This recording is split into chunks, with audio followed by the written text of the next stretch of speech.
ஒரு பழைய பழைய விஷயம்தான். நான் உம்முடி பங்காரு ஜுவல்லர்ஸ் வேலை பார்த்த இடத்தில்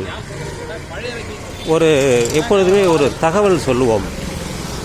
காலையிலே 10 மணிக்கு தொடங்கும். ஒரு 9:45 அந்த நேரத்துக்கு வந்துவிட்டால் ஆளுக்கு ஒரு விஷயத்தை சொல்லுவோம். எனக்கு திடீரென்று அந்த ஞாபகம் வந்தது. வாங்க வாங்க. அப்படி இருக்கும்போது அது என்ன என்றால், யானையை பற்றி பேச வேண்டும் என்று தான் கருதி வந்தேன். ஆனால் அது எனக்கு ஞாபகத்தில் வந்துவிட்டது. அது என்னவென்றால் வணக்கம். அது என்னவென்றால், ஒரு யானையின் எடையை எப்படி கண்டுபிடிப்பது? அந்த காலத்திலே பெரிய பெரிய தராசெல்லாம் இல்லையே, அது டன்னு கணக்கில் இருக்கும்.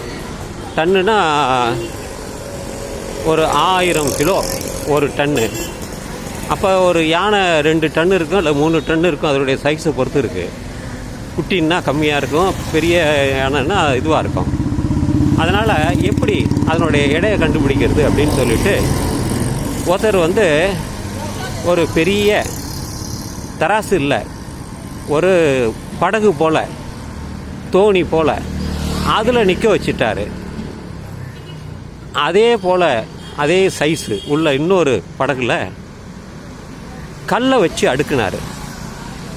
கல்லை வச்சு அடுக்கும்போது ரெண்டும் சமமாக நின்னோடனே அவர் அந்த கல்லெல்லாம் எடுத்து, சின்ன கல் தானே நம்ம சொல்லக்கூடிய செங்கல், அதை எடுத்து ஒன்று ஒன்றா அவர் சின்ன கல்லுன்னா நம்ம அதை அளக்க முடியும். அப்படி அளந்து இவ்வளோ டன்னு சொன்னார். அப்போ அந்த அளவிற்கு அவர்களுக்கு அந்த மூளை இருந்திருக்கிறது, எப்படி செய்ய முடியும் என்று. இது கதையல்ல, உண்மையிலே நடந்த விஷயம்தான்.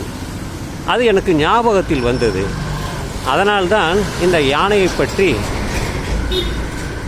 எல்லோருக்கும் தெரிவிக்க வேண்டும் என்பதற்குத்தான். இந்த காணொளி உங்களுக்கு பிடித்திருந்தால் அதை பற்றி உங்களுடைய கருத்துக்கள் தெரிவிக்கலாம்.